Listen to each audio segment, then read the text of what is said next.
أثر السجود ذلك مثلهم في التوراة ومثلهم في الإنجيل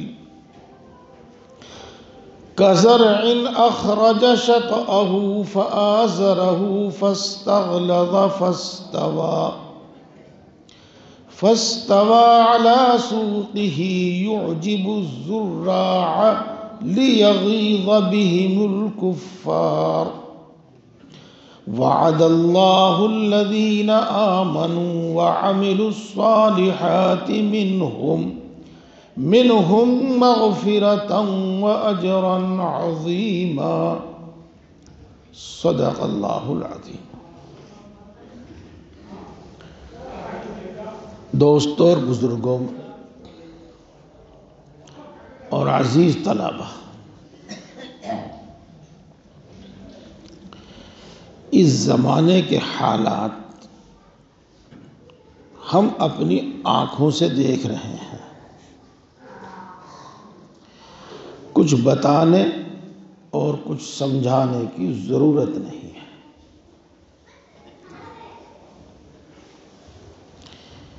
ایک حدیث پاک میں آیا ہے کہ قیامت کے قریب زمانے میں جھوٹے اور باطل مذہب غالب آ جائیں گے۔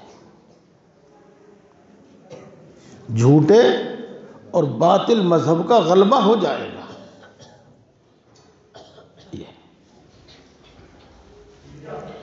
اور ایک حدیث پاک میں آیا ہے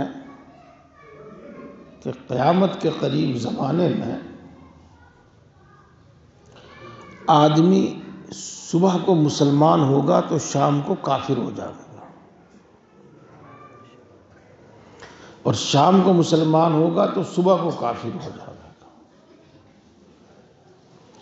جس کا مطلب یہ ہوگا، آج کے الفاظ میں ہم جو کہیں کہ ارتداد عام ہو جائے گا۔ دین حق، دین اسلام کو چھوڑنا کثرت سے ہوگا اور عام ہو جائے گا۔ دوستو، رسول اللہ صلی اللہ علیہ وسلم نے ہمیں یہ بات کیوں بتائی، اور سینکڑوں سال نہیں ہزاروں سال پہلے رسول اللہ صلی اللہ علیہ وسلم ہمیں یہ بتا کر کیوں گئے؟ سوچنے کی بات ہے۔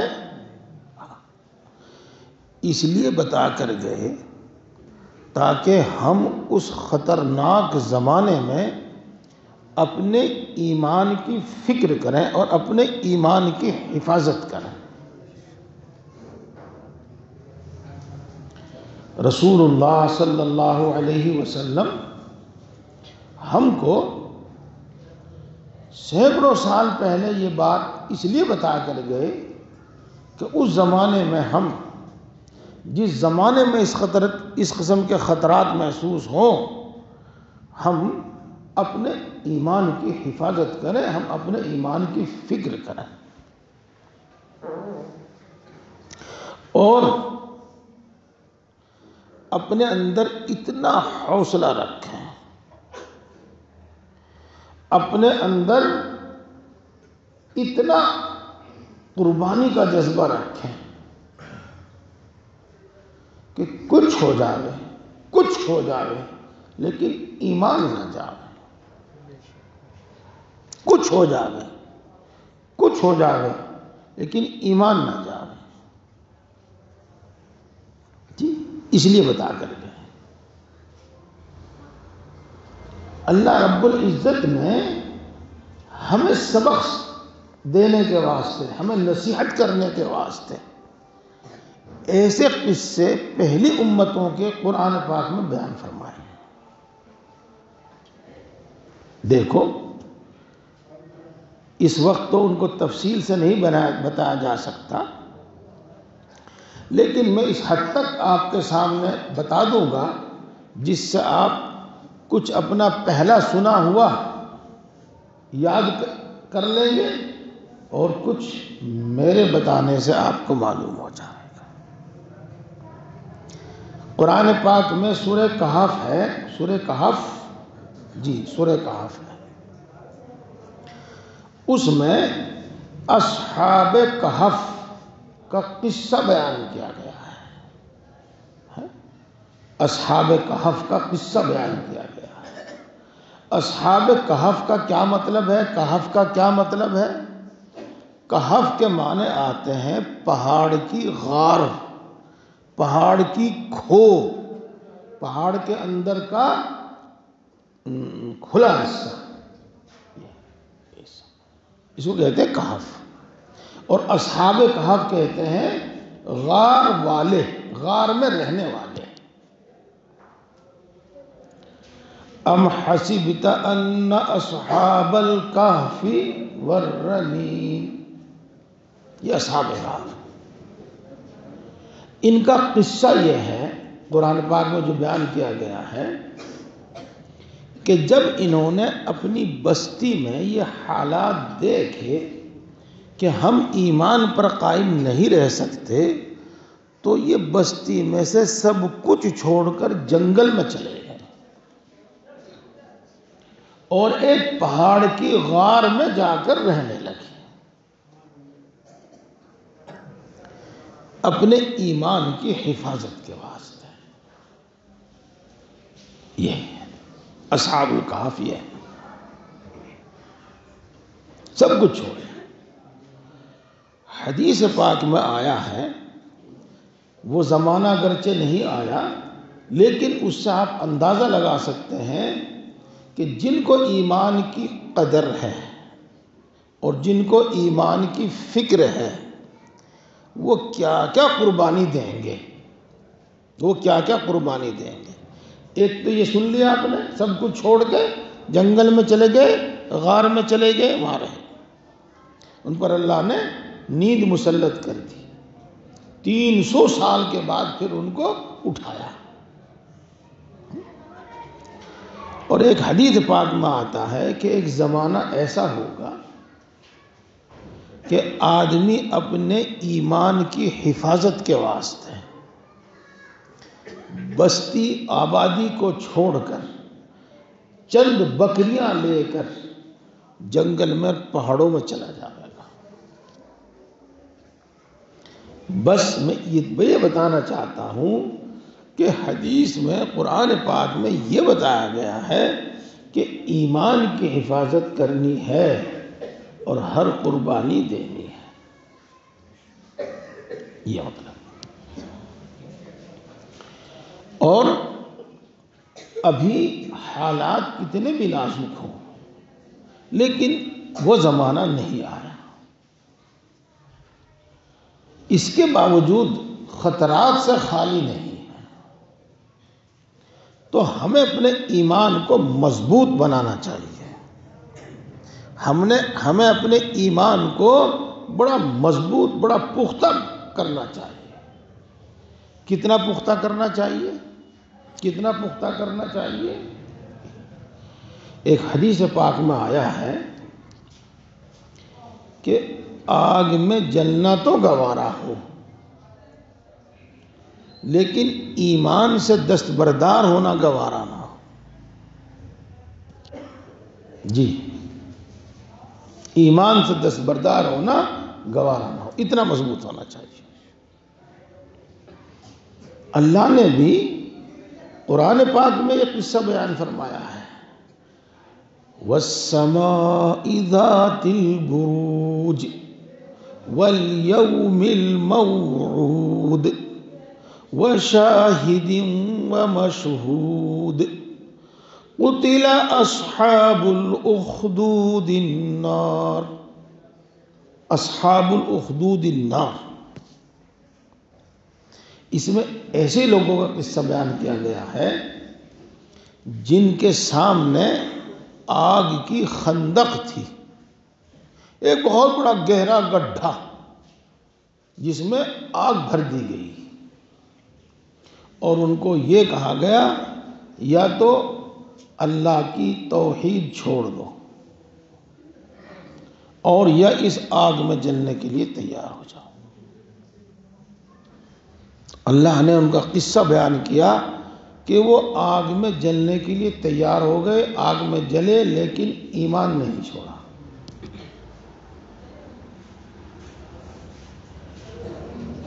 اللہ تبارک و تعالی ہماری نسلوں کی اس برے وقت سے حفاظت فرما۔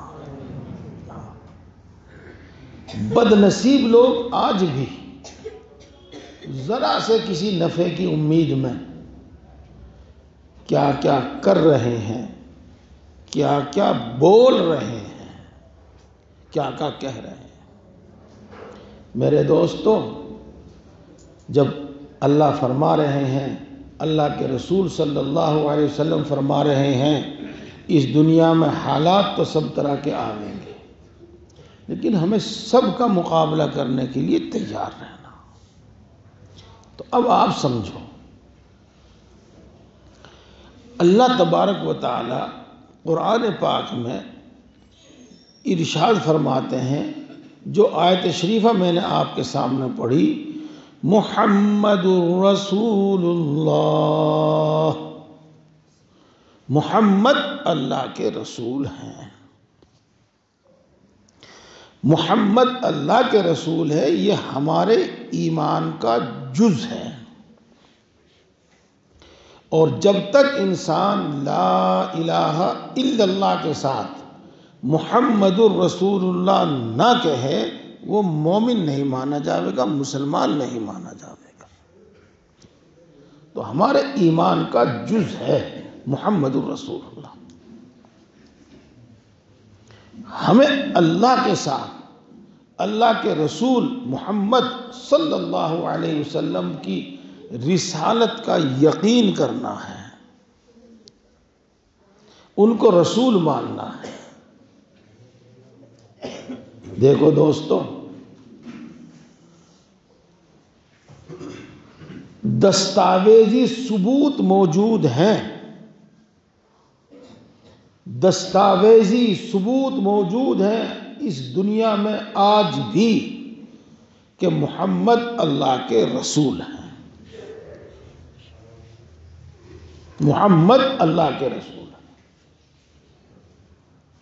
رسول اللہ صلی اللہ علیہ وسلم نے جب مکے میں نبوت کا دعویٰ کیا، اپنے نبی ہونے کا اعلان کیا، اپنے رسول ہونے کا اعلان کیا، تو آپ سے دلیل مانگی جاتی تھی کہ آپ اللہ کے قاصد ہیں، اللہ کا پیغام لانے والے ہیں، اللہ کے راجدوت ہیں، تو آپ بتائیں آپ کے پاس دلیل کیا ہے۔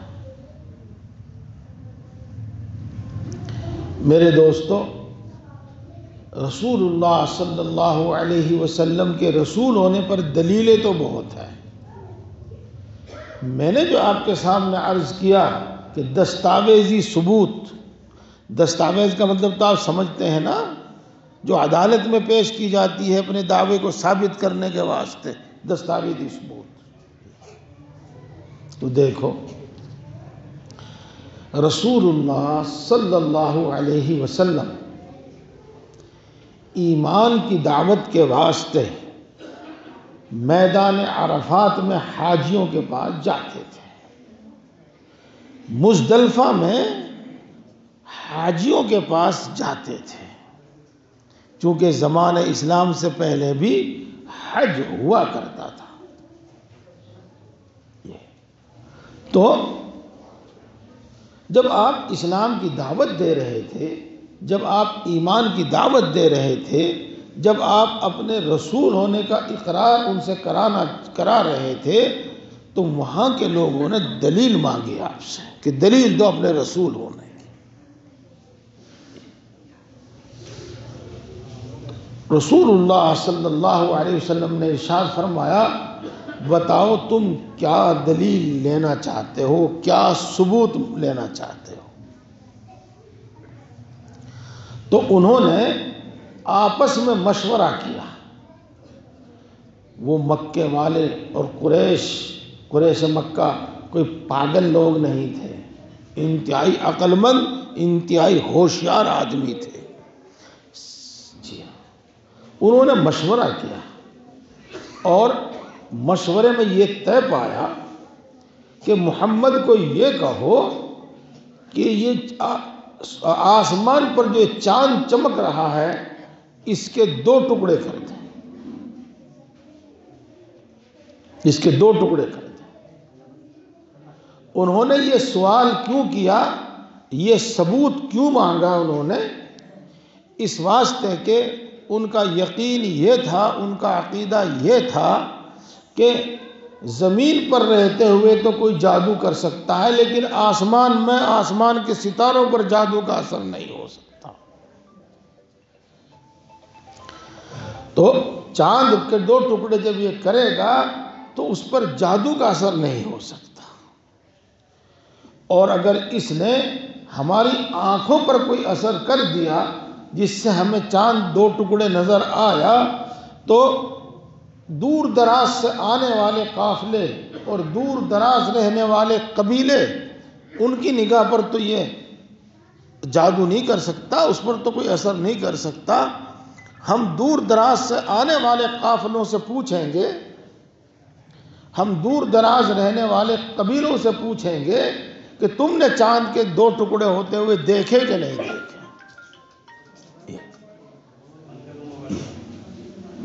تو بزرگوں اور دوستو، جب انہوں نے مشورے سے رسول اللہ صلی اللہ علیہ وسلم کے سامنے پیشکش کی کہ آپ چاند کے 2 ٹکڑے کر دیجئے، تو رسول اللہ صلی اللہ علیہ وسلم نے اپنی شہادت کی انگلی، یہ انگلی دائیں ہاتھ کی شہادت کی انگلی سے چاند کی طرف اشارہ کیا، تو رسول اللہ صلی اللہ علیہ وسلم کی انگلی کے اشارے سے چاند 2 ٹکڑے ہوا، اور ایک مشرق میں اور ایک مغرب میں نیچے کی طرف آنے شروع ہو گئے، اور زمین کے کناروں سے گویا کہ اس طرح مل گیا، اس طرح مل گیا کہ خیف پہاڑ ان کے درمیان میں دکھائی دینے لگا۔ دیکھو، ہم آگے چلنے سے پہلے اپنے دل کا اطمینان کریں اور اپنے دل کے اندر یقین پیدا کریں، آخر کون سی طاقت ہے، کون سی طاقت ہے کہ محض انگلی کے اشارے سے اتنے بڑے سیارے اور اتنے بڑے ستارے کے 2 ٹکڑے کر دے؟ کوئی طاقت نہیں، کوئی طاقت نہیں سوائے اللہ کی طاقت کے، اور کوئی طاقت نہیں۔ اس کا مطلب یہ ہوتا ہے کہ محمد اللہ کے رسول ہے، اور اللہ نے اپنے رسول کی رسالت کو ثابت کرنے کے واسطے محض ان کی انگلی کے اشارے سے اپنی قدرت سے چاند کے 2 ٹکڑے کر دیے۔ یہ رسول اللہ صلی اللہ علیہ وسلم کے رسول ہونے کی ایک پکی دلیل ہے۔ دلیلیں بہت ہیں، لیکن یہ ایک ایسی دلیل ہے جس کو ہر موٹی سے موٹی عقل والا بھی سمجھ سکتا ہے، کم سے کم علم والا بھی سمجھ سکتا ہے، ہر آدمی اس کو سمجھ سکتا ہے۔ یہ میرے دوستو، منی میں رہنے والے اور منی میں موجود ہزاروں لوگوں نے یہ منظر دیکھا، اور آس پاس میں رہنے والے قبیلوں نے یہ منظر دیکھا، اور دور دراز سے آنے والے قافلوں نے یہ منظر دیکھا، اور یہ ہزاروں لوگ گواہی دیتے تھے کہ ہم نے چاند کو 2 ٹکڑے ہوتے ہوئے دیکھا ہے۔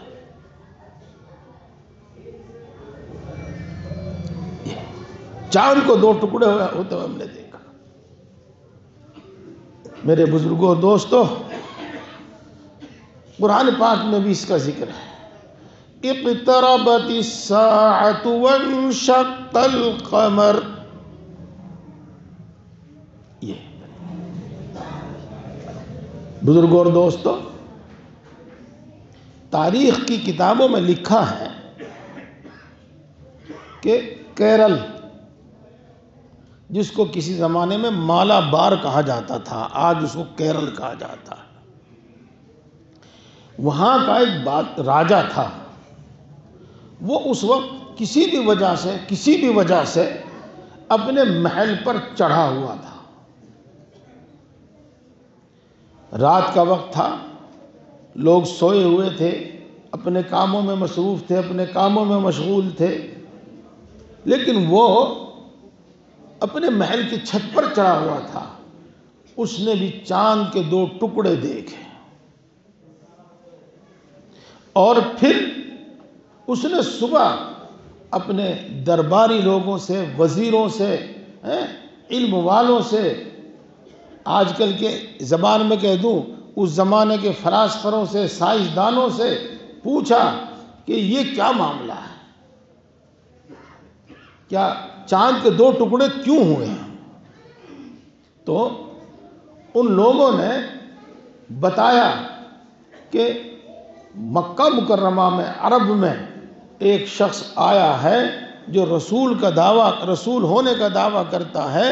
لوگوں نے اس سے اس کے رسالت کی دلیل مانگی، لوگوں نے اس کی رسالت کا ثبوت مانگا، تو اس نے اپنی روحانی طاقت سے چاند کے 2 ٹکڑے کیے. جب اس بادشاہ کو یہ بات معلوم ہوئی تو یہ اپنی بادشاہت اور اپنا راج پاٹ اپنے نائب کو، اپنے بیٹے کو چھوڑ کر، سونپ کر مدینہ منورہ کی طرف، مکہ مکرمہ کی طرف روانہ ہو گیا. جس وقت یہ مدینہ منورہ پہنچا تو بعض تاریخی روایت سے تو معلوم یہ ہوتا ہے کہ اس نے رسول اللہ صلی اللہ علیہ وسلم سے ملاقات کی، اور بعض روایت سے معلوم ہوتا ہے کہ رسول اللہ صلی اللہ علیہ وسلم کی وفات ہو چکی تھی، اور اس نے ابو بکر سے ملاقات کی، اور حضرت ابو بکر رضی اللہ تعالی عنہ کے ہاتھ پر یہ ایمان لایا. روایت کچھ بھی ہو، لیکن تاریخ میں تاریخ اپنی جگہ.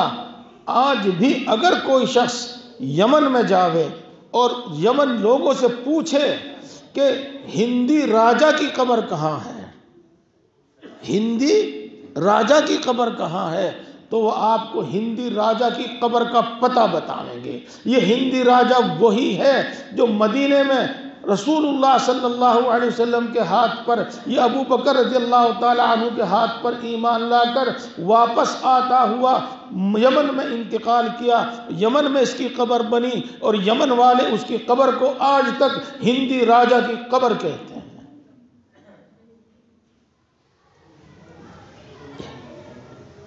میرے دوستو، اس نے اپنی وفات سے پہلے وصیت کی تھی کہ میرے نائب کو اور میرے بیٹے کو جا کر بتا دینا کہ محمد واقعی اللہ کا رسول ہے، اور دین اسلام واقعی سچا دین ہے. تم دین اسلام قبول کرو اور آنے والے مسلمانوں کا اکرام کرو، آنے والے مسلمانوں کا احترام کرو، اور میرے پیسے سے اور میرے ملک میں اور میرے شہر میں ایک مسجد بناؤ. کیرل کچھ دور نہیں ہے، کیرل کچھ دور نہیں ہے، وہاں پاسپورٹ کی ضرورت نہیں ہے، وہاں جانے کے واسطے ویزا کی ضرورت نہیں ہے. جائیے آپ اور پوچھئے چیرامن مسجد کہاں ہے، چیرامن مسجد کہاں ہے. پوچھئے تاریخ سے کہ چیرامن مسجد کس نے بنائی ہے، کس نے بنوائی ہے. میرے دوستو، یہ دستاویزی ثبوت موجود ہیں. محمد الرسول اللہ.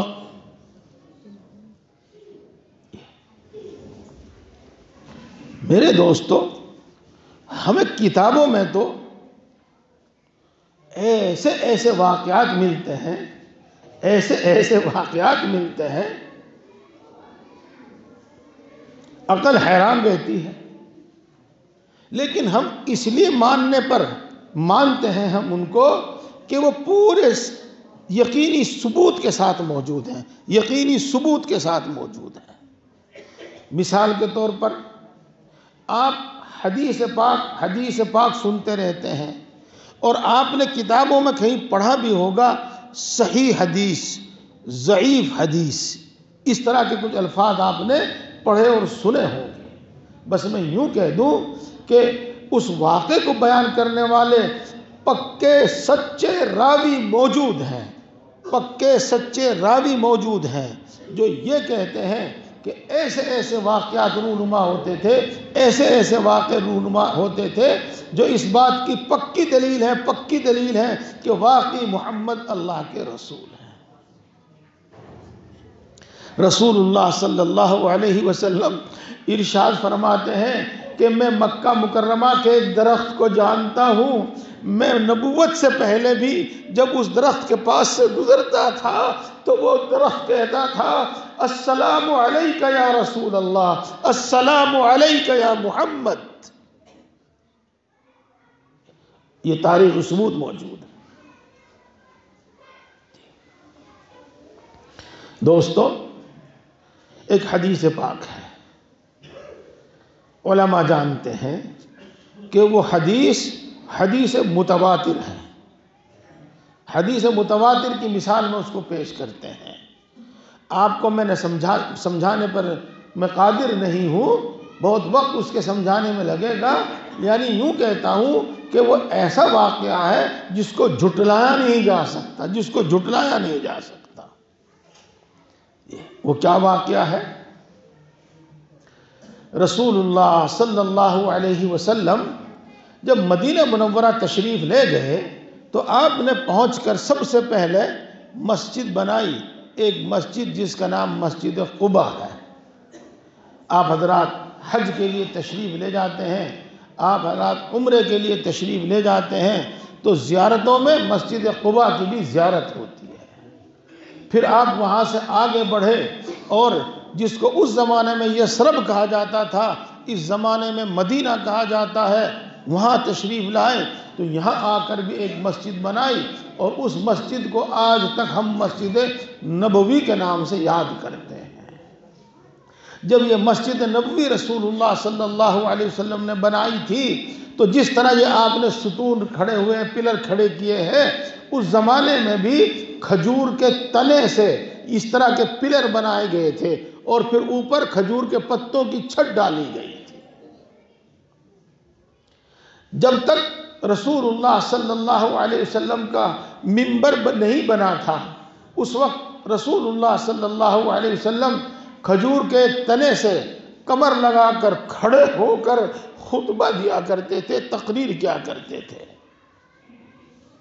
پھر ایک حبشی غلام نے جھاؤں کے درخت سے رسول اللہ صلی اللہ علیہ وسلم کے لیے منبر بنایا۔ جب منبر بن کے تیار ہوا اور رسول اللہ صلی اللہ علیہ وسلم خطبہ دینے کے واسطے جمعے کے مجمع میں خطبہ دینے کے واسطے منبر پر چڑھے تو وہ کھجور کا سوکھا ہوا درخت اس طرح بل بلا کر روتا تھا، اس طرح بل بلا کر رو رہا تھا جس طریقے سے بچے کو ماں کی گود سے جب چھڑایا جاوے اور وہ بل بلا کر روتا ہے۔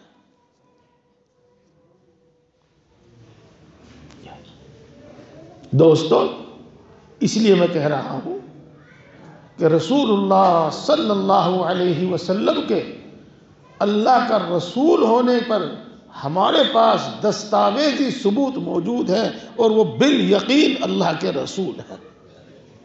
ایک بات۔ دوسری بات، اول تو قاصد، رسول، پیغامبر وہ جھوٹ نہیں بولا کرتا، جس کو ہم پتہ نہیں آپ اردو میں سمجھیں گے نہیں سمجھیں گے، یہ روایت چلی آئی ہے، لیکن شاید ہندی زیادہ سمجھنے، یہ پرمپرا ہے، یہ ہمیشہ سے ایک روایت چلی آئی ہے کہ قاصد اور رسول جھوٹ نہیں بولا کرتے، اور یہ تو اللہ کے رسول ہیں، ان کے تو جھوٹ بولنے کا، غلط بیانی کرنے کا کوئی امکان ہی نہیں ہے۔ اللہ نے قرآن پاک میں ایسی بات فرما دی کہ آج ہم جب اس کو پڑھتے ہیں، جب اس کا معنی مطلب سمجھتے ہیں تو ہمیں کپ کپی آ جاتی ہے۔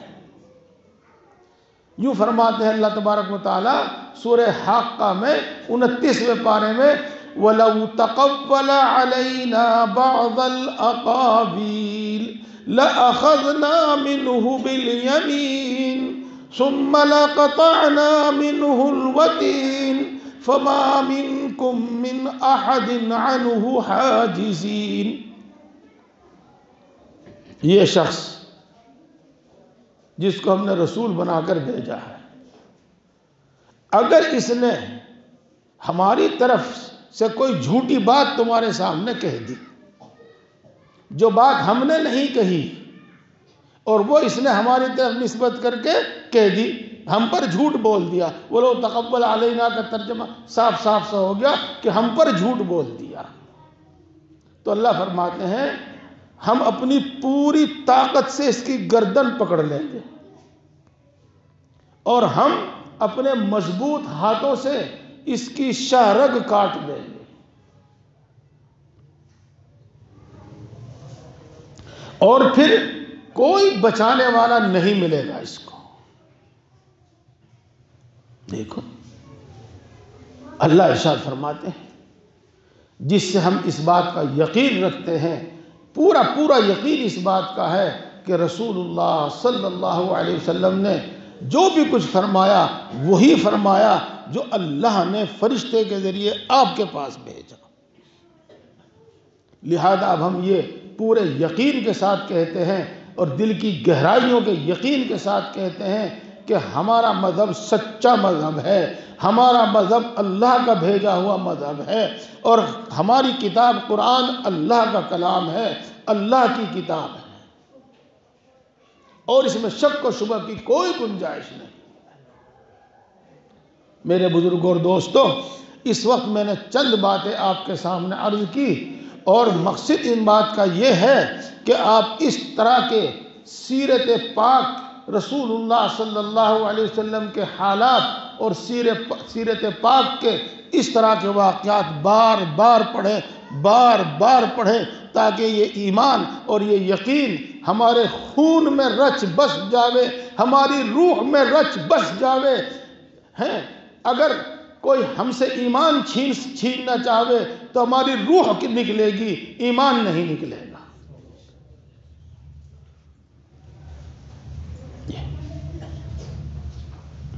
میرے بزرگوں اور دوستوں، اس مضمون کو میں یہیں پورا کرتا ہوں. اب ہم آگے چلتے ہیں اور آگے یوں چلتے ہیں کہ الحمدللہ ثم الحمدللہ ہمیں اس پر فخر ہے کہ ہم اللہ کی کتاب کو ماننے والے ہیں، ہمیں اس پر فخر ہے کہ ہم اللہ کے رسول کو ماننے والے ہیں، اور ہمیں اس پر فخر ہے کہ اللہ کے رسول صلی اللہ علیہ وسلم نے جتنی بہترین تعلیمات، جتنی اچھی تعلیمات ہمیں عطا فرمائی ہے، دنیا میں اس کی کوئی مثال موجود نہیں ہے، دنیا میں کوئی مثال موجود نہیں. اور ہم یہ بات پورے یقین کے ساتھ، اور جس کو کہتے ہیں ڈنکے کی چوٹ پر کہتے ہیں، قرآن پاک سچا ہے، بولو سچا ہے. اپنی سچائی کی دلیل خود ہے، اپنی سچائی کی دلیل خود ہے، اس واسطے کہ 1400 سال سے اعلان کر رہا ہے کہ اگر کوئی مجھ کو اللہ کی کتاب نہیں مانتا تو میرے جیسی ایک صورت لا کر دکھاوے. آج تک دنیا کا کوئی ایسی کوئی صورت پیش نہیں کر سکا. تو اپنی اللہ کا کلام ہونے کی دلیل خود اپنی وہی موجود ہے.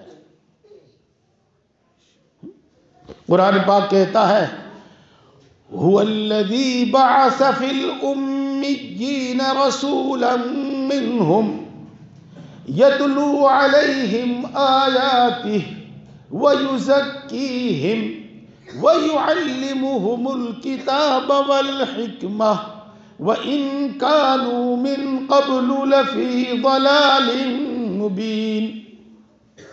اللہ وہ ہے جس نے ان پڑھ لوگوں میں، امی لوگوں میں، عرب کے لوگوں میں اپنا ایک رسول بھیجا. اس رسول کا کام کیا ہے؟ اس رسول کا کام یہ ہے کہ وہ اللہ کی کتاب پڑھ کر لوگوں کو سناتا ہے، قرآن پاک پڑھ کر لوگوں کو سناتا ہے. اور قرآن پاک پڑھ کر لوگوں کو سنانے کا مطلب ہے کہ ان کو بری عادتوں سے پاک کرتا ہے اور ان کو اچھی عادتیں سکھاتا ہے، ان کو برے اعمال سے پاک کرتا ہے اور ان کو اچھے اعمال سکھاتا ہے۔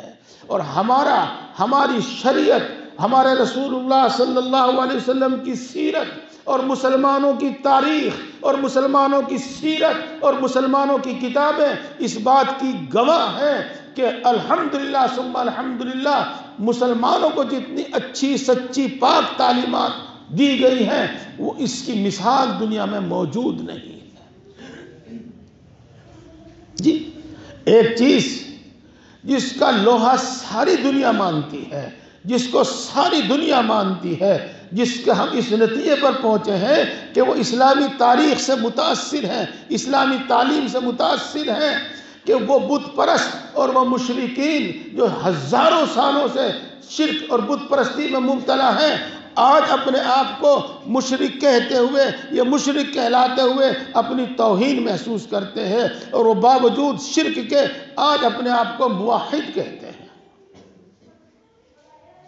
میری بات سمجھے؟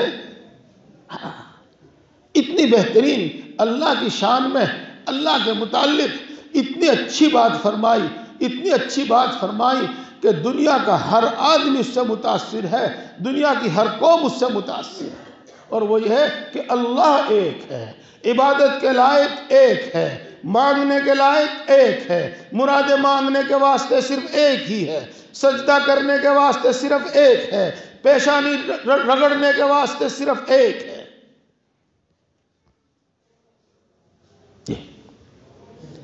میرے دوستو، عبادتوں کی خوبی،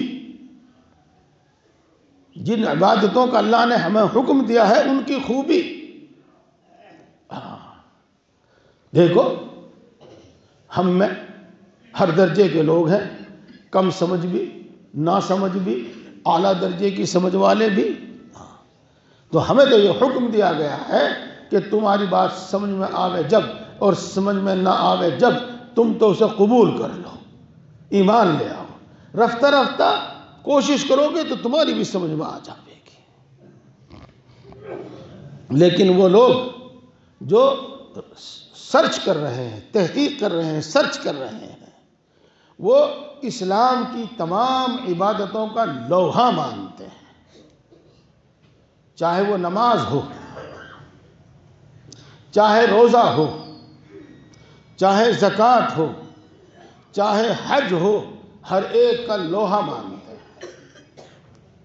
میرے بزرگوں اور دوستوں، میں نے آج سے قریب 40 سال پہلے ایک بات سنی تھی، 40 سال پہلے ایک بات سنی تھی کہ کچھ لوگوں نے مسلمانوں کی نماز پر سرچ کی کہ دیکھو یہ کھڑے ہوتے ہیں اور ٹکی باندھ کر سجدے کی جگہ کو دیکھتے ہیں، اور پھر یہ جھکتے ہیں، جس کو ہم رکوع کہتے ہیں، اور پھر یہ سجدے میں جاتے ہیں، یعنی زمین پر پیشانی رکھتے ہیں۔ تو اس طریقے سے کھڑا ہونے اور زمین کو ٹکی باندھ کر دیکھنے اور جھکنے اور پھر زمین پر ماتھا رکھ دینے سے انسان کو کیا لابھ ملتا ہے، کیا فائدہ ہوتا ہے، انہوں نے اس پر سرچ کی، اور سرچ کرنے کے بعد اس نتیجے پر پہنچے کہ یہ انسان کی صحت کے واسطے، انسان کے دماغ کے واسطے یہ ایک ضروری عمل ہے۔ اس وقت ہم نے سنا تھا، لیکن اب ہم نے یوٹیوب پر دیکھا کہ کچھ لوگ اسی طریقے سے ورزش کرتے ہیں، بالکل اسی طریقے سے۔ آپ اگر یوٹیوب پر دیکھیں گے تو مل جائے گی آپ کو اس طرح کی وہ ویڈیو، وہ بالکل اسی طریقے سے ورزش کرتے ہوئے آپ کو ملیں گے۔ تو دیکھو، ہم تو صرف ایک وجہ سے نماز پڑھتے ہیں، ایک وجہ سے، اور وہ کیا ہے؟ اللہ کہتے ہیں کہ سجدہ کر میرے قریب آ جا۔ ہم تو سجدہ کرتے ہیں اللہ کی نزدیکی کے واسطے، اللہ کا قرب حاصل کرنے کے واسطے۔ اس کے بعد ہمیں کیا ملتا ہے کیا نہیں ملتا ہمیں کسی چیز کی پرواہ نہیں ہے، ہم تو اللہ کا قرب، اللہ کی نزدیکی حاصل کرنے کے واسطے سجدہ کرتے ہیں۔ لیکن اس کے ساتھ ساتھ دینی اور دنیاوی کون کون سے فائدے حاصل ہو جاتے ہیں ہم کو، وہ بے شمار ہیں، ان گنت ہیں۔ میرے بزرگوں اور دوستو، روزہ اپنی جگہ ہے، زکوٰۃ کو لے لیجئے گا آپ، زکوٰۃ کو لے لیجئے گا آپ۔ زکوٰۃ میں اللہ رب العزت نے یہ فرمایا ہے کہ تم کماؤ اور تم اپنا ہر کام کرو، جو تمہاری ضرورت ہے پوری کرو۔ تمہیں شادی کرنی ہے شادی کرو، مکان بنانا ہے مکان بناؤ، گاڑی خریدنی ہے گاڑی خریدو، غرض جو تمہارا کام ہے جو تمہاری ضرورت ہے وہ پوری کرو۔ یہ سب ضرورتیں پوری کرنے کے بعد اگر تمہارے پاس 612 گرام چاندی کی قیمت کے برابر پھر بھی پیسہ بچ جائے تو ذرا اس کو نوٹ کر لو کہ فلاں تاریخ میں میرے پاس اتنا پیسہ میری ضرورت سے زائد موجود ہے، اور پھر سال بھر تک آپ اپنے سب کام کرتے رہو۔ اور اب بھی اگر آپ کو کوئی شادی کرنی ہے تو شادی کرو، اب بھی اگر آپ کو مکان بنانا ہے تو مکان بناؤ، اب بھی اگر آپ کو گاڑی خریدنی ہے تو گاڑی خریدو، اب بھی آپ کا جو کام ہے کرو۔ اور یہ سب کچھ کرنے کے بعد، ایک سال گزرنے کے بعد، اسی تاریخ میں اگر پھر آپ کے پاس 612 گرام چاندی کی قیمت کے برابر روپیہ ہے تو اس میں سے صرف 2.5% اللہ کی رضا کے واسطے نکال دو۔ بتائیے آپ، اس کی خوبی بتائیے، اس کی مثال اور اس کی نظیر کوئی پیش کرے۔ بزرگوں اور دوستو، یہ 2.5% کس کو دیا جائے گا؟ جو 2.5% نکالا جائے گا یہ کس کو دیا جائے گا؟ قرآن پاک سے معلوم ہوتا ہے، حدیث پاک سے معلوم ہوتا ہے کہ اپنے ماں باپ کو چھوڑ کر جس سے وہ پیدا ہوا، اور اپنی اولاد کو چھوڑ کر جو اس سے پیدا ہوئے، ان کو تو نہیں، ان کے علاوہ جو اس کے اور قرابت دار ہیں، جو اس کے اور نزدیکی لوگ ہیں، سب سے زیادہ مستحق اس پیسے کے وہ ہیں۔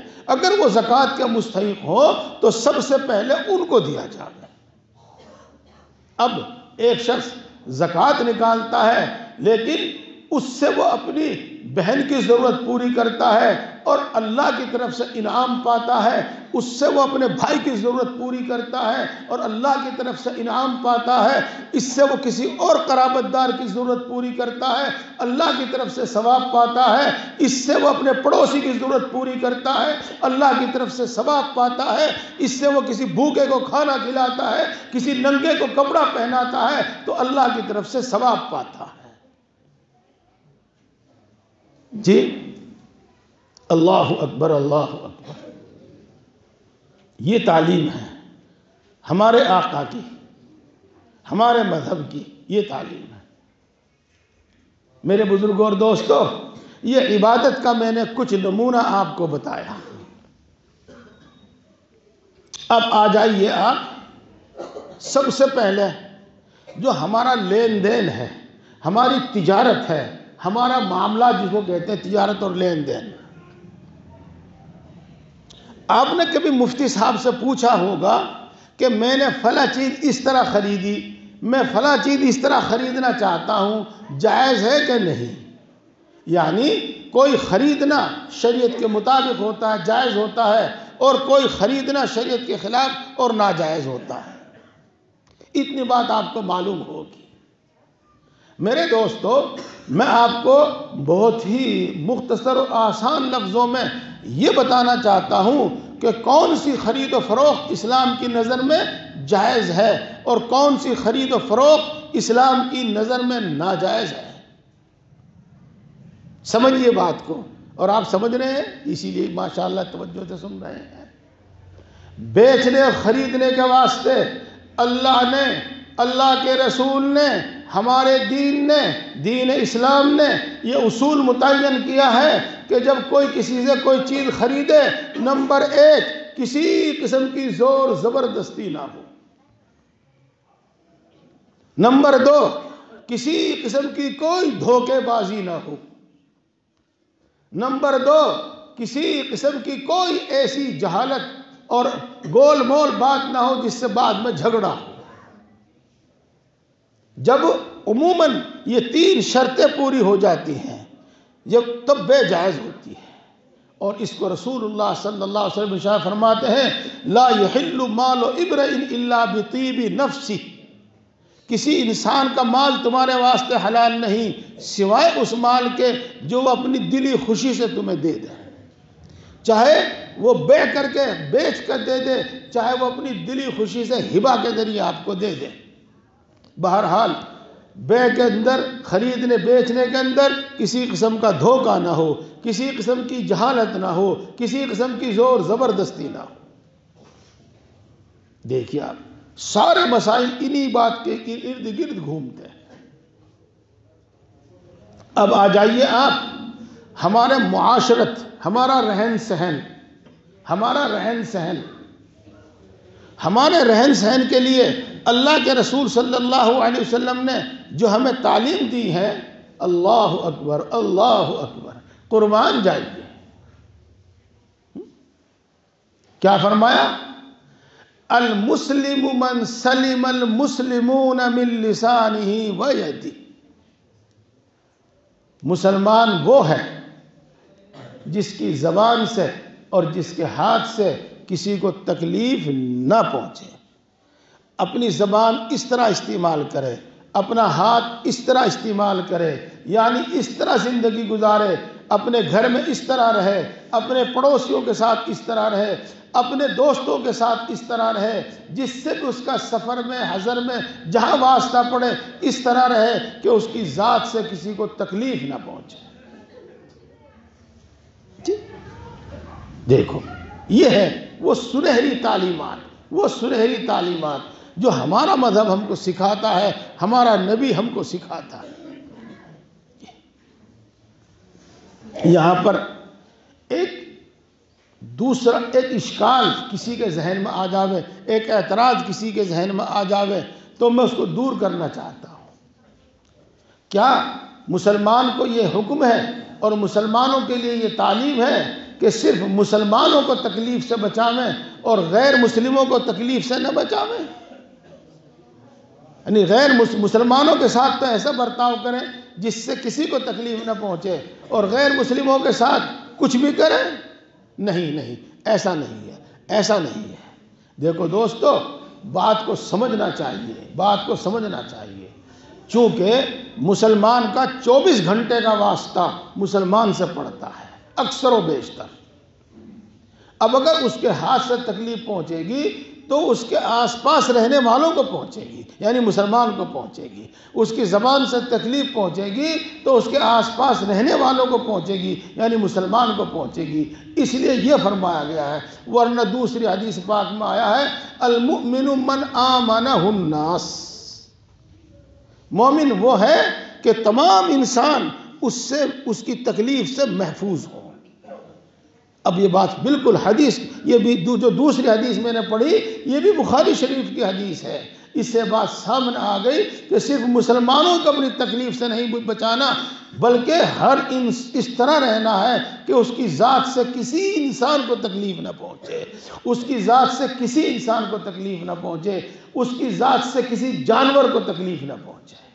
وقت شاید جی میں آپ کو اب 2 واقعے سنانا چاہتا ہوں جس سے آپ کو یہ اندازہ ہو کہ مسلمان کس طرح رہتا ہے اور مسلمان کو کس طرح رہنا چاہیے۔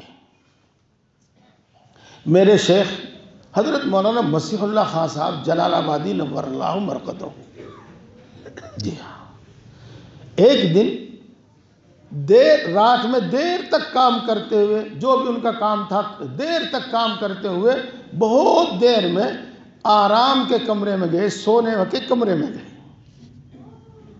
جس وقت آپ اس کمرے میں گھسے، اس کمرے میں داخل ہوئے جس میں آپ سویا کرتے تھے، تو امی جان، ہماری امی جان یعنی حضرت کی بیوی، وہ اپنے بستر میں، سردی کا زمانہ تھا، اپنے لحاف اوڑھ کر سوئی ہوئی تھی،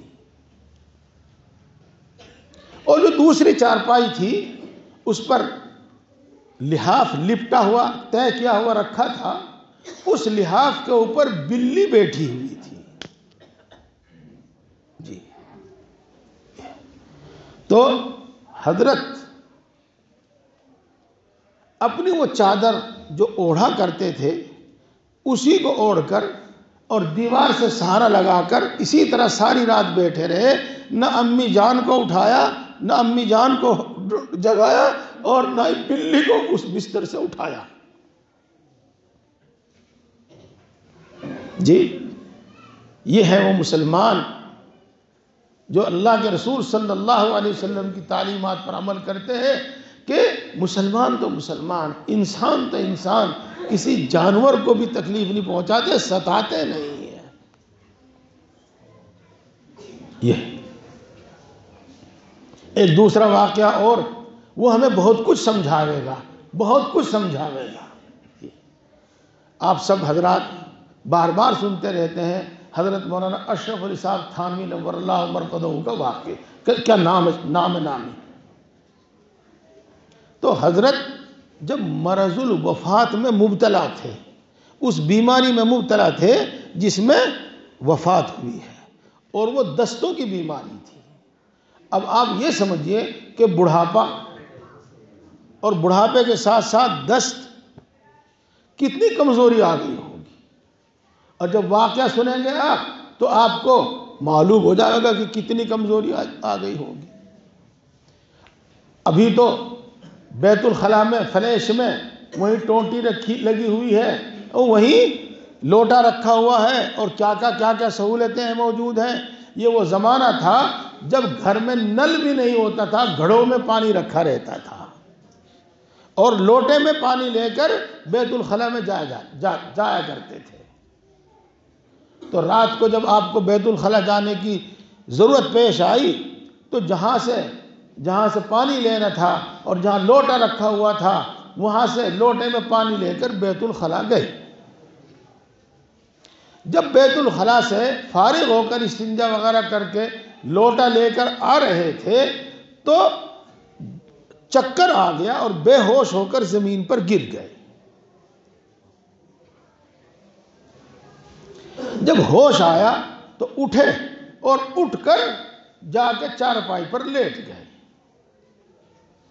میں آپ کو یہ بتلانا چاہتا ہوں درمیان واقعے میں کہ ہمارے گھر میں جو خود ہماری بیوی موجود ہے، اگر ہم اس کو اٹھا بھی دیں تو وہ تکلیف نہ محسوس کرے، لیکن اس کے باوجود یہ حضرات خام خواہ ان کو جگانا بھی گوارا نہیں کرتے، ان کی نیند میں خلل ڈالنا بھی گوارا نہیں کرتے۔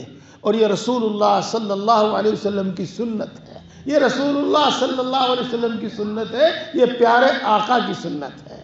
آپ نے وہ حدیث پاک بار بار سنی ہوگی، اور ابھی شب برات آ رہی ہے، اس میں پھر سنیں گے آپ کہ ایک رات رسول اللہ صلی اللہ علیہ وسلم اپنے بستر میں لیٹ گئے، لیکن پھر کچھ خیال آیا تو آپ نے آہستہ سے چادرہ اتارا اور آہستہ سے چارپائی سے بستر سے اٹھے، آہستہ سے جوتا پہنا، آہستہ سے کیواڑ کھولے، آہستہ سے کیواڑ بند کیے اور جنت البقیع میں تشریف لے گئے۔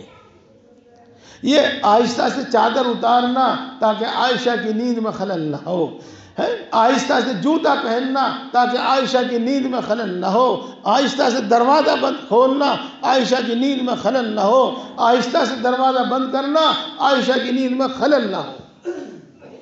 یہ ہے وہ اسلامی تعلیمات۔ جو بات میں سمجھا رہا ہوں وہ تو آپ سمجھ ہی رہے ہیں، لیکن آپ اپنے گھر میں اس کا خیال رکھیں، اپنی بیوی بچوں کے ساتھ اس کا خیال رکھیں کہ خام خواہ نہ ان کو جگا دیا کریں، ان کی بھی آرام و راحت کا خیال رکھا کریں۔ بہرحال بے ہوش ہو کے گر گئے۔ جب ہوش آیا اٹھے اور چارپائی پہ جا کے لیٹ گئے۔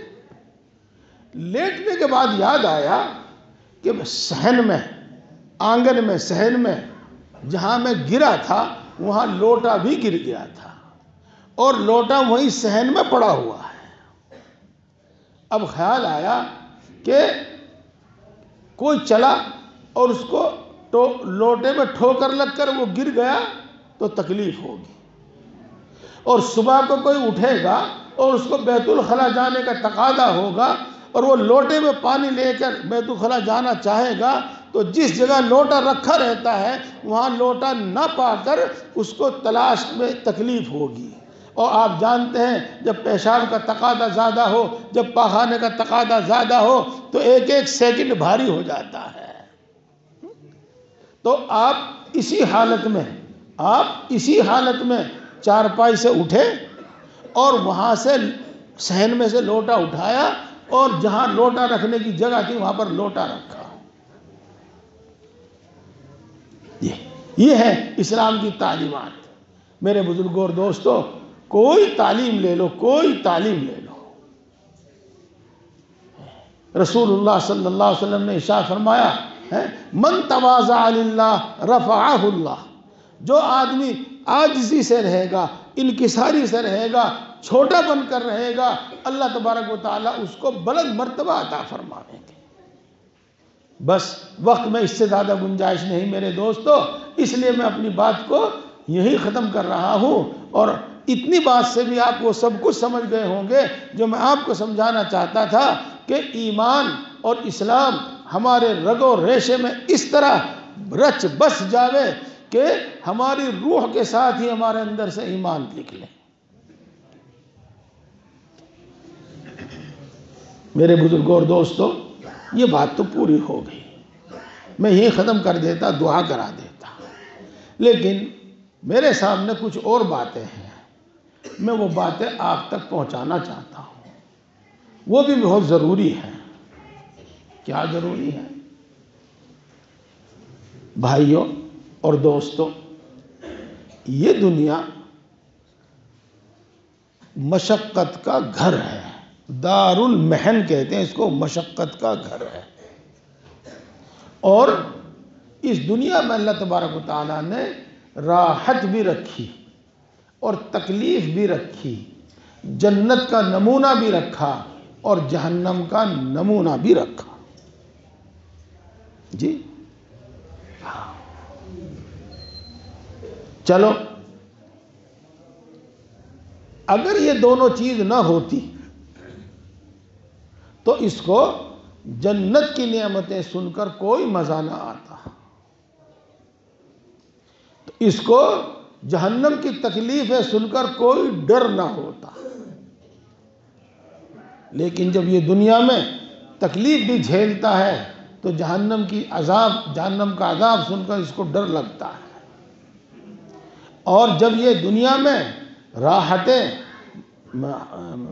میں رہتا ہے، نعمتوں میں رہتا ہے، تو اس کو جنت کی نعمتوں کی قدر ہوتی ہے۔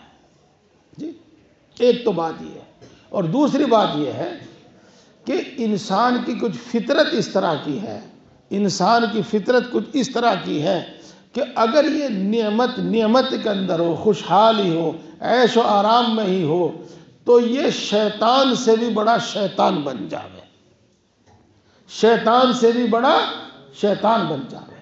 ابھی ایک بچے نے رکوع تلاوت کیا تھا، ماشاءاللہ بہت اچھا تلاوت کیا ہے، میں اس کی ایک آیت کا آپ کے سامنے ترجمہ کرنا چاہتا ہوں، اگر پڑھنے میں مجھ سے غلطی ہو جائے تو بتا دینا۔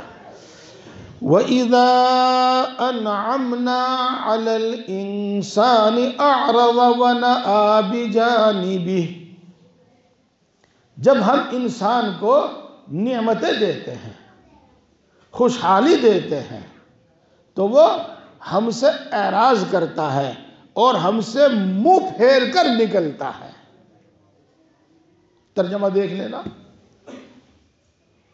جب انسان خوشحالی میں مبتلا رہتا ہے، خوشحال رہتا ہے، نعمتوں میں رہتا ہے، تو اللہ سے غافل ہو جاتا ہے۔ وَإِذَا أَنْعَمْنَا عَلَى الْإِنسَانِ أَعْرَضَ وَنَأَىٰ بِجَانِبِهِ وَإِذَا مَسَّهُ الشَّرُّ كَانَ يَئُوسًا، اور جب کوئی تکلیف اور کوئی مشقت اس کو آ گھیرتی ہے تو وہ نا امید ہو کر بیٹھ جاتا ہے۔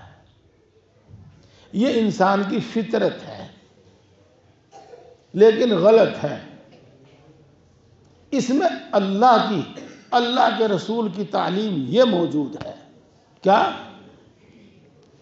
جب تم کو اللہ کی نعمت میسر ہو تو شکر ادا کرو، اور جب تم کو کوئی تکلیف پہنچے تو صبر کرو۔ اس لیے میرے بزرگوں اور دوستو، میں یہ عرض کرنا چاہتا ہوں کہ اس دنیا میں کوئی فقیر ہو، فٹ پاتھ پر سونے والا ہو، یا کوئی بادشاہ ہو، اور بادشاہ صرف کسی ایک ملک کا نہیں بلکہ پوری دنیا کا بادشاہ ہو، وہ بھی تکلیفوں سے، مشقتوں سے، رنج غم سے خالی نہیں ہے۔ اللہ تبارک و تعالیٰ کی نعمتیں بھی ہر کسی کے پاس ہیں، اور کچھ نہ کچھ زحمتیں اور کچھ نہ کچھ تکلیف بھی انسان کے ساتھ ہیں، اور یہ اس دنیا کی خاصیت ہے۔ اگر کوئی یہ چاہے کہ مجھے کوئی تکلیف نہ پہنچے تو ایسا ہو نہیں سکتا۔ میں آپ کو قصہ سناتا لیکن وقت میں گنجائش نہیں۔ حضرت موسیٰ علیہ السلام نے اللہ تبارک و تعالیٰ سے اس طرح کی کچھ گفتگو کی تھی، اے اللہ بیماری نہ ہوتی، تندرستی ہوتی، تندرستی نہ ہوتی، خوشحالی ہوتی، موت نہ ہوتی، زندگی ہوتی، اور اس طرح کی باتیں کی تھی۔ اللہ نے اس کا جواب دیا تھا۔ تو بہرحال ہر کسی کو کچھ نہ کچھ بیماری، کچھ نہ کچھ دقت، کچھ نہ کچھ دشواری سے آدمی کو واسطہ پڑتا رہے گا اس دنیا میں۔ اب آگے چلو، ہمیں کیا کرنا ہے؟ جو نعمتیں ہمارے پاس موجود ہیں ان پر شکر کرنا ہے، اور جو تکلیف ہمیں ہے اس پر صبر کرنا ہے، اور صبر کی ہمیں عادت بنانی ہے، اور شکر کی ہمیں عادت بنانی ہے۔ اور جب ہمارے اندر صبر و شکر کی عادت پیدا ہو جائے گی تو سنو میرے دوستو، سنو میرے بھائیوں، 95% تکلیف دور ہو جائے گی خود بخود۔ میں نے کم کہا 98% تکلیف دور ہو جائے گی، میں نے کم کہا 99% تکلیف ہو جائے گی، میں نے کم کہا 100% تکلیف دور ہو جائے گی، اور اس تکلیف میں ایسا مزہ ہوگا جیسا کہ نعمتوں میں مزہ ہوتا ہے۔ جب صبر کی صفت اپنے اندر پیدا ہو جائے گی، اور تسلیم اور رضا کی صفت اپنے اندر پیدا ہو جائے گی، تو بھائی صبر کرو، صبر سیکھو، شکر کرنا سیکھو۔ جتنا شکر کرو گے اللہ کی نعمتیں اتنی ہی اللہ آپ پر برسیں گی، جتنی بھی۔ اب دیکھو، صبر اور شکر کی بات میں آپ کو بتاؤں۔ مثال کے طور پر میرے گھٹنے میں تکلیف ہے، اٹھنا بیٹھنا چلنا پاخانہ پیشاب کرنا وہ تو دشوار ہے ہی، کچھ نہ کچھ درد، کچھ نہ کچھ دکھن بھی رہتی ہے۔ اب آدمی اسی کو لے کر بیٹھ جاوے، ہائے مجھ سے اٹھا نہیں جاتا، مجھ سے چلا نہیں جاتا، مجھے وضو کرنے میں یہ پریشانی ہے، مجھے پیشاب کرنے میں یہ پریشانی ہے، بس 24 گھنٹے اسی کو سوچتا رہے، تو گھٹنوں کی اتنی تکلیف نہیں ہوگی جتنی اس کی بار بار کے سوچنے سے اس کو تکلیف ہوگی۔ یہ جو میں نے بتایا نا 95% تکلیف بلکہ 100% اس کی دور ہو جائے گی، وہ یہ ساری 100% تکلیف سوچنے سے ہے۔ میرے حضرت مولانا مسیح اللہ خان صاحب جلال آبادی نور اللہ مرقدہ ارشاد فرمایا کرتے تھے کہ حالات سے پریشانی نہیں ہوتی، خیالات سے پریشانی ہوتی ہے۔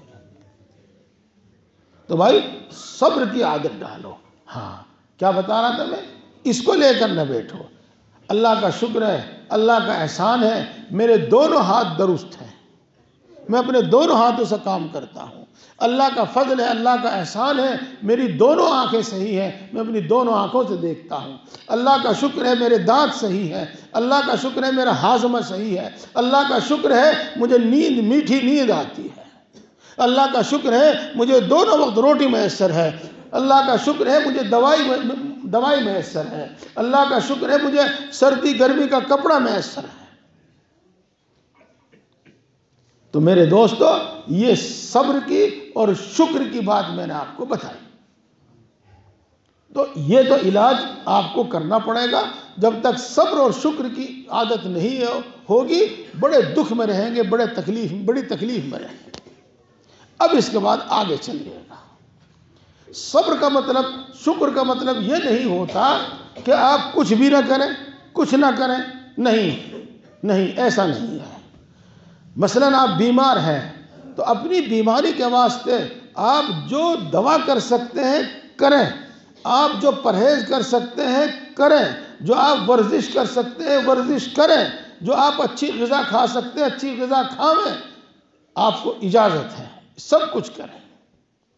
اس کے ساتھ تکلیف دور ہو جاوے الحمدللہ، اور اگر تکلیف دور نہ ہو تو پھر صبر کے ساتھ ساتھ دعا.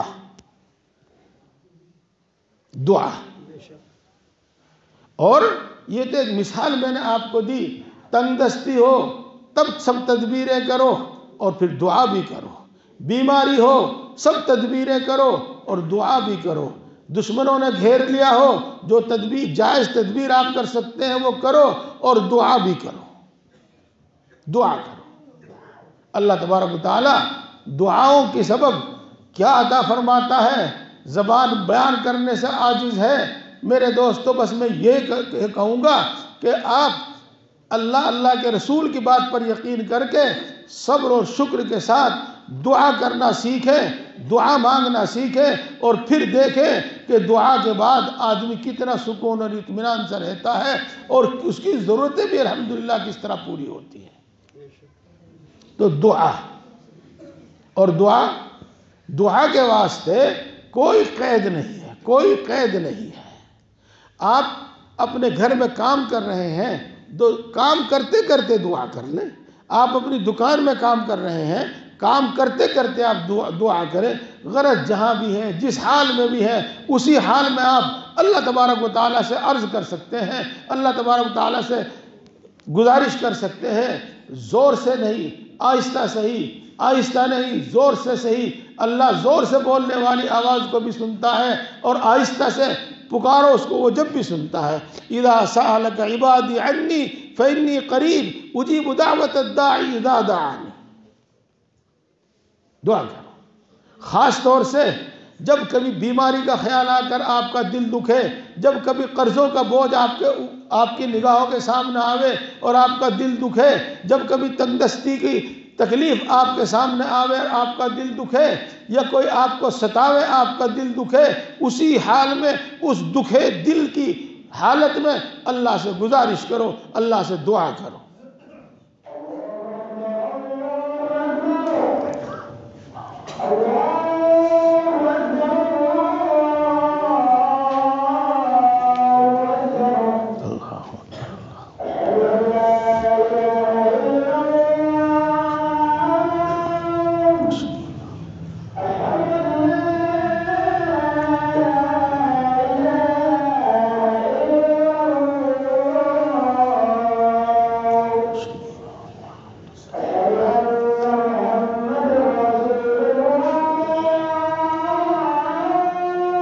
أشهد أن محمد رسول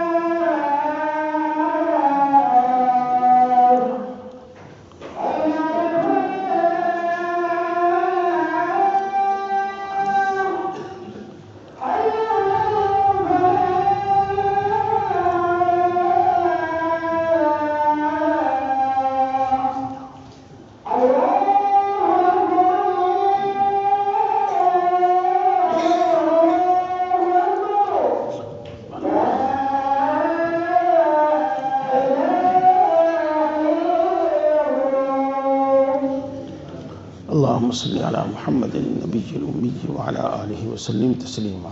اللهم رب هذه الدعوة التامة والصلاة القائمة آت محمدا الوسيلة والفضيلة وابعثه مقاما محمودا الذي وعدته إنك لا تخلف الميعاد. تو دعا تو اس طرح بھی ہو جاوے گی۔ جب آپ قرآن پاک پڑھ کے فارغ ہوں تو دعا کریں، فرض نمازوں کے بعد دعا کریں، ذکر کے بعد دعا کریں، جب بھی کوئی آپ نیک کام کریں اس کے بعد دعا کریں، اللہ قبول کرے گا۔ اور رسول اللہ صلی اللہ علیہ وسلم ہم کو سکھا کر گئے ہیں وہ نماز حاجت، صلاۃ الحاجت۔ جب آپ کتابیں دیکھیں گے وہاں جہاں آپ کو صلاۃ التسبیح کا ذکر ملے گا، جہاں آپ کو صلاۃ التوبہ کا ذکر ملے گا، وہیں آپ کو صلاۃ الحاجت کا بھی ذکر ملے گا۔ میرے دوستو، اس کی عادت بناؤ، اس کی عادت بناؤ۔ مجھے معلوم ہے اس زمانے میں قریب قریب ہم سب کو کن حالات کا سامنا ہے، تو میں یہ چاہتا ہوں کہ ہم اللہ سے مانگنے کے عادی ہو جائیں۔ اور کیا کرو، کسی بھی وقت 24 گھنٹے میں ایک بار نماز حاجت پڑھ کر اللہ سے اپنی ہر حاجت مانگو، ہر ضرورت مانگو، ہر ضرورت مانگو، ہر تکلیف اللہ کے سامنے رکھو، ہر دکھ اللہ کے سامنے رکھو۔ جی، دو نماز رسول اللہ صلی اللہ علیہ وسلم نے ارشاد فرمایا، اگر تمہارے گھر کا نمک ختم ہو جاوے تو اللہ سے مانگو، اور تمہارے جوتے کا دھاگا ٹوٹ جاوے جس کو تسمہ کہتے ہیں، اللہ سے مانگو۔ تو نماز حاجت پڑھ کر اپنے الفاظ میں، سیدھے سیدھے الفاظ میں اللہ کی تعریف کرو، سیدھے سیدھے الفاظ میں اپنی حاجت رکھو۔ اللہ جیسا انسان ہوتا ہے، اللہ اسی کے الفاظ میں، اسی کی آواز میں اپنی تعریف سن کر خوش ہے۔ بس وہ قصہ میں آپ کو سناتا نہیں، بات لمبی ہو جاوے گی۔ یہی اللہ کی اپنی زبان میں اللہ کی تعریف کرو، اپنی زبان میں اللہ تعالیٰ سے مانگو، اور سب کچھ مانگو جو مانگنا ہے۔ اللہ میری ٹانگ میں درد ہے، اللہ میرے کان میں درد ہے، اللہ میرا بیٹا بیمار ہے، اللہ میری بیٹی بیمار ہے، اللہ میرا چولہا نہیں چلتا، اللہ میرے بچوں کی شادی نہیں ہوئی، اے اللہ میرے ذمہ قرض ہے، اے اللہ مجھے میرا پڑوسی ستاتا ہے، اللہ مجھے میرا بیٹا ستاتا ہے، اللہ مجھے میرا بھائی ستاتا ہے۔ غرض جو بھی آپ کی حاجت ہو اللہ کے سامنے رکھو،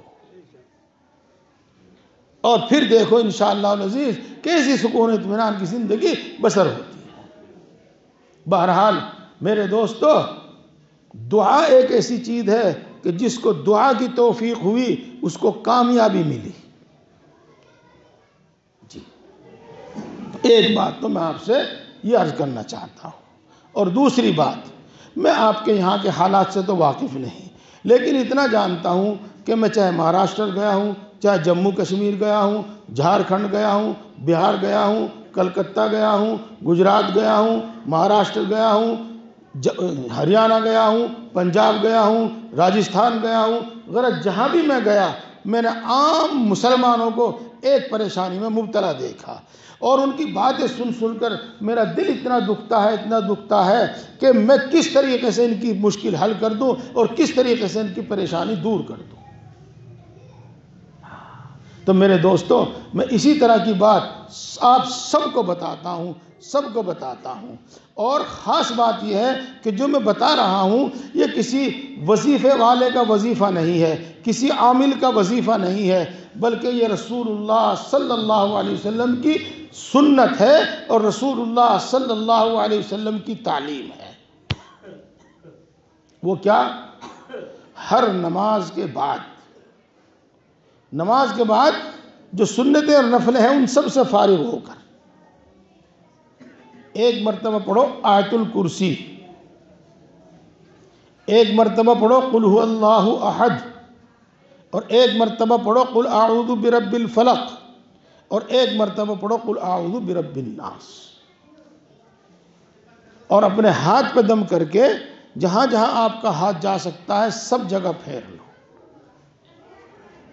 اگر آپ صرف اتنا ہی کرنا چاہتے ہیں تو صرف اتنا کر لو، اور بھی کر لیجئے، میں آپ کو مشورہ دے رہا ہوں، اور دوسرا بھی کر لیجئے۔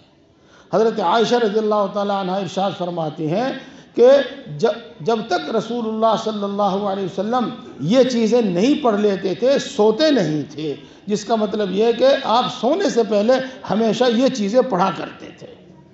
کون سی چیزیں؟ بستر پر لیٹ کر، گھٹنے کھڑے کر کے، چت لیٹو، گھٹنے کھڑے کرو، اور گھٹنے کھڑے کرنے کے بعد پھر اس طرح سے ہاتھ کرو جیسے دعا میں ہاتھ کرتے ہیں، یوں۔ حضرت عائشہ رضی اللہ تعالی عنہ رسول اللہ صلی اللہ علیہ وسلم کا عمل اسی طرح بیان کرتے ہیں کہ اس طرح کیا کرتے تھے۔ اور اس کے بعد ایک مرتبہ قل هو اللہ احد، ایک مرتبہ قل اعوذ برب الفلق، ایک مرتبہ قل اعوذ برب الناس پڑھو، اور پھر ہاتھوں پہ دم کر کے پورے جسم پر پھیر لو، اسی طرح 3 مرتبہ کرو۔ اس کے بعد آیت الکرسی پڑھو، اور اس کے بعد آمن الرسول بما انزل الیہ من ربہ والمؤمنون، یہاں سے سورت کے ختم تک، یعنی سورہ بقرہ کی آخری 2 آیتیں پڑھو اور پڑھ کے سو جاؤ، پڑھ کے سو جاؤ۔ جب آپ یہ عمل کریں گے انشاءاللہ ثم انشاءاللہ جنات سے حفاظت، جادو سے حفاظت، ٹونا ٹوٹکے سے حفاظت، بری نظر سے حفاظت، بیماریوں میں راحت یہ ملے گی۔ اور انشاءاللہ العزیز رات کو جو وہ سوتے وقت کا عمل ہے، جب آپ اس کو کریں گے برے خوابوں سے آپ بچیں گے۔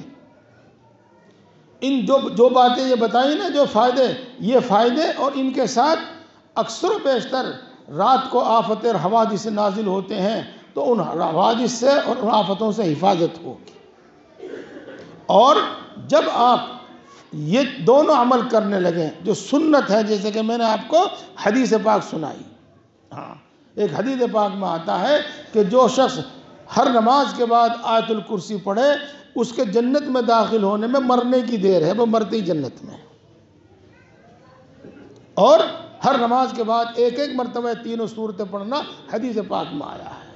تو جو شخص یہ عمل کرے اور اس کی عادت بنا لے، وہ بالکل بے خوف ہو جاوے، بالکل اپنے اندر سے خیال نکال دے کہ اس پر نظر بد کا اثر ہے، وہ اپنے دل سے بالکل خیال نکال دے کہ اس پر جادو یا ٹونے ٹوٹکے کا اثر ہے، وہ اپنے دل سے بالکل خیال نکال دے کہ اس پر جن یا شیطان کا اثر ہے۔ نہیں ہے، نہیں ہے، نہیں ہے، نہیں ہے۔ اگر ہے تو اس کے اپنے دماغ کا خلل ہے، یا اس شخص کی بیماری ہے جس کو کوئی تکلیف محسوس ہو رہی ہے، اس کی اپنی بیماری ہے کوئی نہ کوئی جو پکڑ میں نہیں آئی ہے ابھی۔ بس میں اپنی بات ختم کرتا ہوں، اور آپ کے سامنے میں نے 3 بات رکھی ہیں، 3 بات۔ پہلی بات، دین پر ایسا مضبوط یقین، ایسا مضبوط یقین، ایسا مضبوط یقین کہ آگ میں جلنا گوارا ہے لیکن دین سے دستبردار ہونا گوارا نہیں ہے، حالات کچھ بھی آویں، کچھ بھی آویں۔ اور نمبر 2، اپنی ہر حاجت اللہ سے مانگنی ہے، ہر ضرورت اللہ سے مانگنی ہے، اور بار بار مانگنی ہے اور ہمیشہ مانگنی ہے۔ اور نمبر 3، ان 2 سنتوں پر عمل کرو جو آپ کو بتائی، نماز کے بعد کی اور سونے سے پہلے کی 2 سنتوں پر عمل کرو، اور سنت کے ثواب کے ساتھ ساتھ اتنا بڑا فائدہ حاصل کرو جو آپ کو بتایا گیا ہے۔ اللہ تبارک و تعالی ہم سب کو توفیق عطا فرماوے اور ہمارے لیے آسان فرمائے۔